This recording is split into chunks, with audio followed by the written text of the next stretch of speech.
75-year-old Donald Legreen was at home with his daughter and granddaughter today, unable to shake from his mind the words of the intruder. He said, "Give me your money. Give me your money, give me your money." Living alone, he answered a knock at the door around 11 o'clock last night and was confronted by a young man wearing a balaclava and wielding a baseball bat and a 30-centimetre carving knife. He's forced the poor old fellow back into his house and gone through room to room demanding money. The old fella's managed to find a very small amount of money which he gave to the offender. Just $4 in fact, all the money Donald had in the house. He was bouncing me with a baseball bat at the same time as he was taking me with a knife. So it was a nasty bit of work. With the phone cable ripped out, Donald staggered to a neighbour's house to raise the alarm. Pretty angry to think, someone coming and knocking on the door like that, a person living on their own. Paul Lobb, NBN News.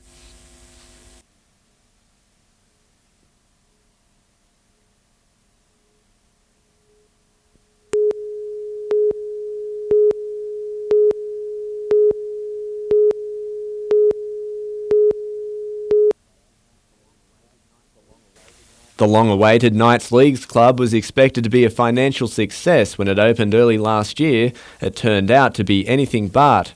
With the licensed club facing a $275,000 loss this year and its football cousin no longer willing to pick up the bill, a joint board meeting last night decided to close its doors. The club could not justify further support for the Leagues Club as it would place further strain on our limited resources. The club's 25 employees were told this morning, all shocked by the sudden move, catering staff even having a kitchen full of food for the weekend. We have reassured them that all their entitlements will be paid and we are already attempting to obtain jobs for them. The Knights also apologised to the club's 4,000 financial members, many of whom were caught out today. Just a bit of a shock. We expected it to be coming, but didn't expect it to be so quick. The Leagues Club will now be reviewed, but it's unlikely to be reopened. The focus also shifting to continued negotiations with Club Phoenix. And it's just a matter of trying to make sure that all the I's are dotted and T's are crossed before any final decision is made. There's already talk of traditional post-match functions being moved to the Mayfield Club this week. Colin Baldwin, NBN News.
They're playing happy families at Belmont District Hospital.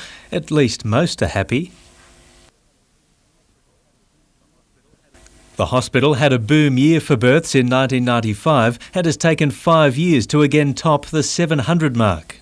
For us, it's a nice little baby boom, and it's lovely to see that we can plan, look at a service, estimate where we might be going and estimate a couple of years down the line and actually reach our target. With a recent upgrade of neonatal facilities at Belmont, many expectant mums living in the growing northern tip of the lake are choosing their local hospital. Because I'm living really close by at Valentine, so it was only a few minutes away, and being number 3 I wasn't sure how fast this one would come. Turned out to be the longest out of my 3. I think we'll call it quits at 3 and it's up to everyone else out there to have a few. Staff say the ward's next busy time is expected to be September-October, the result of Millennium New Year's Eve celebrations. Paul Lobb, NBN News.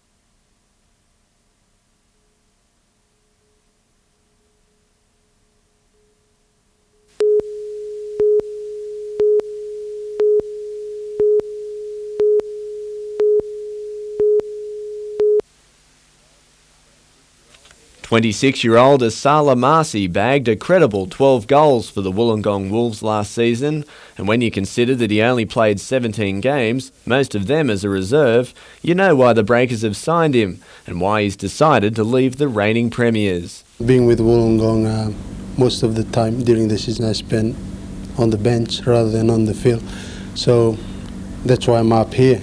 I want to spend most of my time on the field rather than sitting on the bench.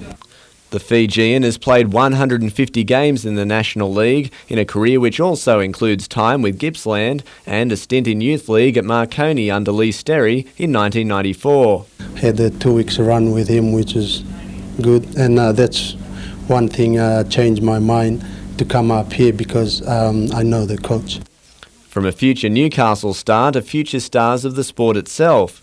Usually the man in charge of the Breakers, Shane Price, is training 4 Merewether Junior Soccer Club teams a week at the moment in an effort to improve the game's junior ranks. Teaching them the right techniques and getting them enthusiastic about soccer, and hopefully we can get a few to go on with it. Colin Baldwin, NBN News.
Barramundi farmers fear the GST may tip the scales away from their live produce and towards the purchase of chilled fish. Tailor-made fish farms sell 500 to 600 kilos of live barramundi to restaurants in Sydney each week, and from tomorrow consumers will have to pay 10% more for it. And that very fine line could either tip that consumer for their decision to either purchase that chilled barramundi or the live barramundi. And that's what we're concerned about. And it seems like the extra cost for fish is going against the current. Live crustaceans and molluscs for consumption that do not equate to a GST. It's seen as a setback for the relatively new but growing aquaculture industry. With consumers having to pay extra for the live product, Tailor-Made is expecting sales to drop. But it's hoped it's all just pre-GST confusion and that the government will eventually throw fish farmers a line. Possibly the government has put under one umbrella the aquarium fish, the live aquarium fish trade, and unfortunately we've been caught in that. Brooke Webster, NBN News.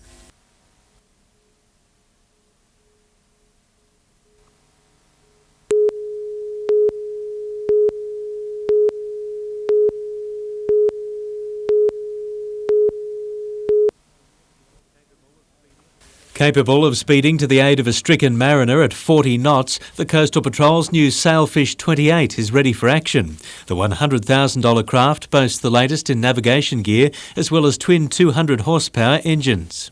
It means we can also train crews up to a really top professional standard. There isn't a vessel in this area that's as well equipped as this one. The state government chipped in half the cost. The rest was raised by the volunteers who respond to about 200 emergencies each year. Meantime, a $50,000 study has begun near Golgabba Point at Swansea to find the cause of deteriorating seagrass beds. This small line of sand islands formed through the dredging of the Lake Street Channel are gradually joining together and are thought to be disrupting the flow of water to the sensitive seagrass in the shallows. The habitat for the fish is then reduced. The oxygen and the filtering effect that the seagrasses have on the bay then all deteriorate, and so water quality then falls as well. The islands may have to be separated to allow the seagrass to again flourish. Paul Lobb, NBN News.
After 26 years of manning the Clarencetown Post Office, it was Doreen Eagleton's last day on the job today, and more than enough reason to break from the morning mail sorting routine. Doreen took over the business from her father-in-law in 1974 when there were only 30 addresses in town. Now there's 130. But at age 67, she feels it's time to spend more time with the grandkids. It is a sad day, yes, but I know the girls will keep up the good work. And I don't live very far away, so I'm only a phone call if they want me. She does lots of special little items that's beyond, the call of her job. And she just does them. Without thinking, Doreen just does them. Despite the celebrations, there was still work to be done and mail to be delivered. And one of Newcastle's best-known pharmacists has also called it a day after almost 50 years behind the counter.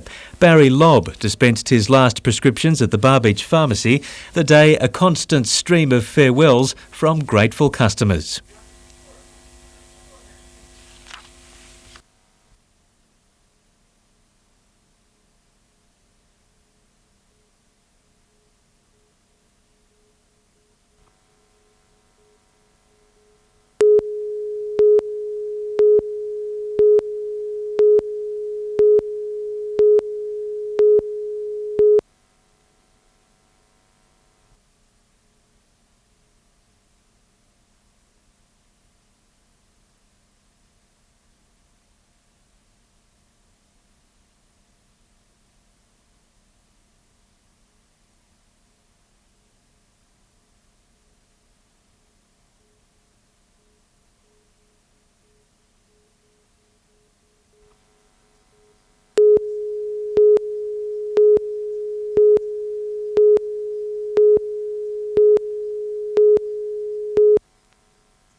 Police investigators are looking to match tyre treads to catch the culprits who attacked the manicured greens at Belmont without respect. We believe that we've had quite a bit of that damage done by those vandals having stolen vehicles on the course, and they're mainly four-wheel drive vehicles, and the damage is very significant. The vandalism couldn't have come at a worse time. Winter will hamper efforts to repair the greens with only limited damage, while the replacement of the 14th could take 3 months. The course will continue to operate and will need only one temporary green. However, there will be disruption. We have a major junior golf foundation tournament on the course, which will involve approximately 300 to 400 children competing for the state championships here at Belmont, so it will effectively ruin that green for that competition. Belmont's club secretary just hopes the culprits are caught. We have to be prepared to accept vandalism, looking after a property as big as ours, but it would be wonderful if we could catch up with them, but very, very difficult.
From early August until mid-October, the Hunter region will have a distinctly international flavour. 13 Olympic and Paralympic teams from 11 different countries will be training in Newcastle and its surrounds in the lead-up to Sydney 2000, more than double the number of teams organisers were hoping for.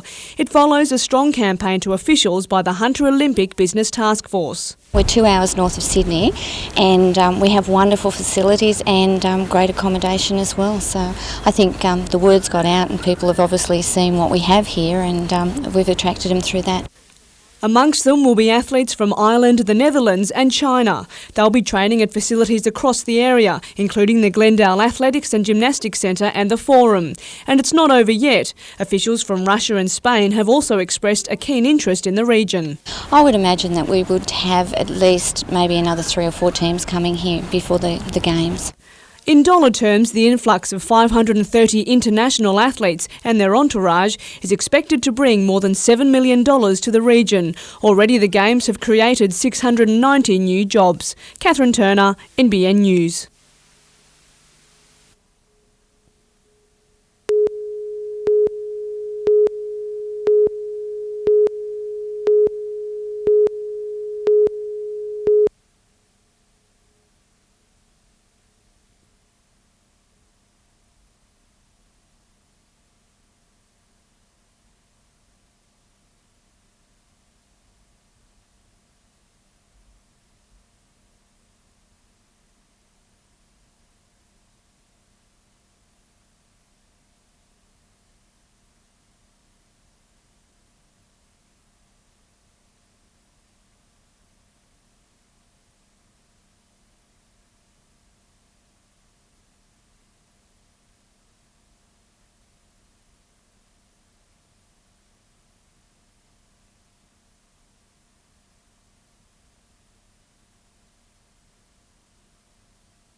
Opened in 1857, the railway primarily hauled coal to the harbour. Now it only carries passengers into the city, but not enough, according to experts. We've got to start asking ourselves, is there a time when we've got to get rid of the heavy rail and be a bit more sensible about a cost-efficient public transport system? Generally, there's a train from Newcastle to Maitland every 30 minutes. A service to Sydney runs on the hour. 178 trains between Newcastle and Broadmeadow every day average 55 passengers each, and the estimated cost to taxpayers is $8 million a year. You're dealing with very low corridors of density of traffic. If you can get more people out of their cars, then there may be a case for considering heavier rail, but there's been study upon study upon study in Newcastle that's shown that that market's always going to have a very small percentage using public transport. The clang of bells from Hamilton through to Newcastle stop drivers and pedestrians from crossing the city. While $3 million is being spent on another level crossing at Stewart Avenue, drivers are still likely to be frustrated at the gates. You get held up by the gates every time. It's usually if you're going to a meeting it might be at Honeysuckle office or any of the buildings on Wharf Road, and you're sitting there waiting for 5 minutes or more. So has the rail line hampered Newcastle's development? Tomorrow night we examine whether it's been a barrier cutting the city from the foreshore.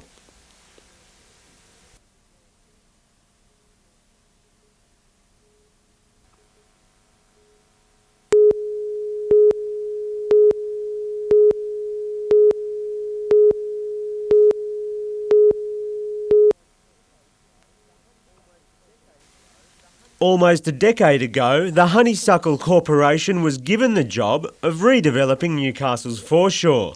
A slow process, it's only just starting to deliver. We've released 25 sites in the last 2 years and we've got results on around 16 of them. I think that speaks for itself. While Honeysuckle's harbourside lots haven't sold like hotcakes, it isn't blaming the heavy transport corridor through the city. But other developers don't believe that. Well, you don't need negatives in any project, and access is one of them. Transport, access, and allowing pedestrians and people just to come across from Hunter Street across to the Honeysuckle area, which is where the action is going to be. You need every help you can have, and if you've got a clear access where you can go across any time, it's a big plus. Keith Stronach points to Hunter Street office blocks which face away from the harbour, avoiding the view of the railway, and says the line has hampered the city's development with the foreshore. I'm sure it's held back the Honeysuckle development. I think they would have probably got land released earlier and would have integrated that civic precinct a lot quicker if that barrier wasn't there. What that then does is it polarises the development and the activity that can take place. So you can do the development in Honeysuckle or you can do the development in the city, but how do you get from one to the other? One of Australia's most successful retailers says the railway simply has a negative impact. If you go to Watt Street and you look down Watt Street towards the harbour, you'll see Customs House, you'll see nice green grass and you'll see water. You go down to Market Street and take that same perspective and all you see is wire. You just see tangled wire. Tomorrow night, the claim that the railway is a lifeline for the city.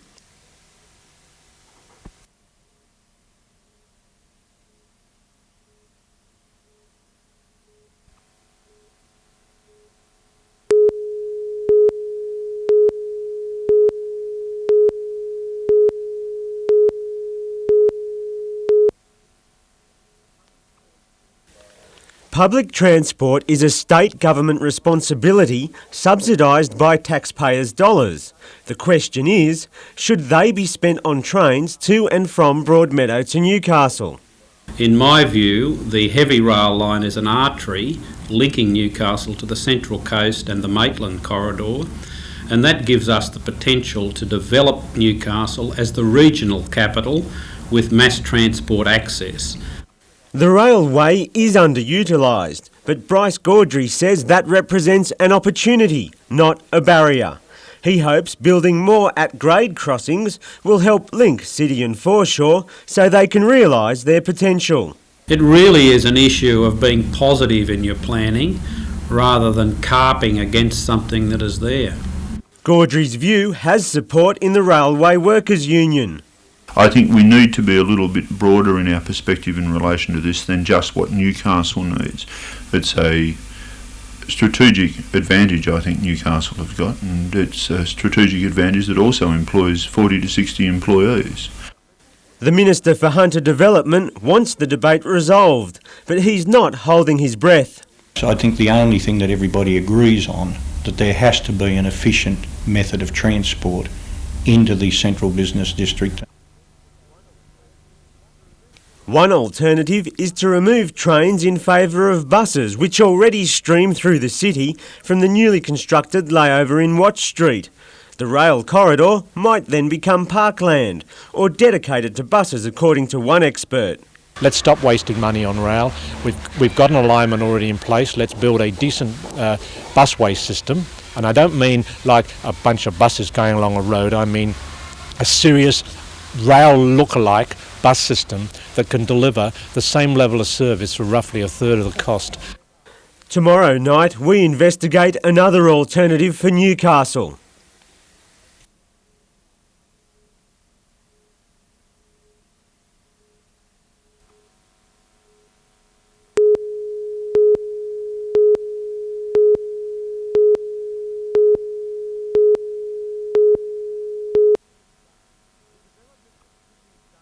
The development of Sydney's Darling Harbour needed a transport system to deliver people to its attractions. In 1988, it was the monorail. 3 years ago, trams made their first stops. In redeveloping Newcastle's foreshore, Sydney's light rail experience could help determine whether the heavy rail should be replaced. At a Stage 1 construction cost of $65 million for a 3.6 kilometre network, the emission-free transport system gives way to cars, is fast, reliable and stops frequently, integrating well with a city environment. Look, it's not a divisive heavy rail and it's not a noisy, smelly bus. So it tends to work very well in stimulating urban regeneration. Passengers from the City Rail network can join the light rail at Central. It winds across Sydney's busiest streets and travels through Haymarket's heavy pedestrian traffic.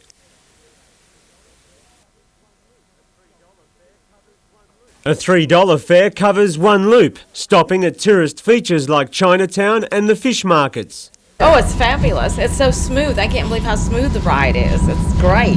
It's wonderful. I love it. Each tram has a driver and at least one conductor, but the system will turn an operating profit this year. We do staff them very highly. We select the staff very carefully and we train them in customer service. They're not a traditional railway employee and that leads to a great deal of satisfaction, if you like, with customers. Colin Scott from the City Centre Committee says a similar transport system looping through the Newcastle CBD and foreshore could only be good for business. It's really what the merchandising plan is asking. It's asking the question, should we go to light rail? And everybody seems to think the answer is yes.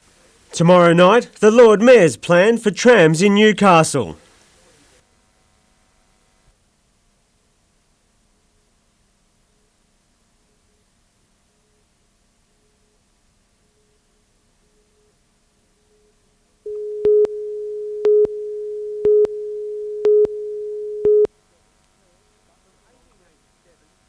From 1887, trams bustled along Hunter Street. They crossed Newcastle in an extensive network which took in some of the city's best features. But by 1950, the last tram lines were pulled up. Now the rail corridor may be used to run trams again if the Lord Mayor has his way. What do you think of that, John? I think it's great. I think this has got the potential to solve our transport problems in Newcastle. The Sydney Tramway Museum has offered 4 working World War II vintage trams free of charge for a low-cost trial in place of trains between Broadmeadow and Newcastle. John Tate thinks the plan will maintain Newcastle's transport link, while the trams will open up the city to the foreshore. And they'll drive like a motor car, so they'll stop at red lights. So that means when they stop, pedestrians and motor vehicles can safely cross in front of them. What I'd like to do is use these vehicles as an interim measure so that people can actually see it working and understand how it works. And if we can do that, then we move on to the next phase, which would be to get some more up-to-date rolling stock on there and think about the real opportunity for a light rail system that can begin. An expansion priority would be a connection to the university, while the old trams could continue on weekends as a tourist feature of a permanent network. In a similar plan, Seattle's mayor used old Melbourne trams to give his harbour city a boost. They subsequently acquired 5 of those in about 1984, and they're still running to this day and providing an excellent tourist service. The whole waterfront area of Seattle's been transformed as a result, and now they're extending it into a light rail system. Community support is vital to the success of the Lord Mayor's plan, but he says what's more important is to go to the state government with one voice on an issue which keeps reappearing. The Premier has agreed that if the Hunter doesn't want the railway, it doesn't have to have it. So here's your chance to decide. Do you favour removal of the heavy railway through the centre of Newcastle? To vote yes, call 1900 956 055. To vote no, call 1900 956 056. The lines will be open for the next 90 minutes.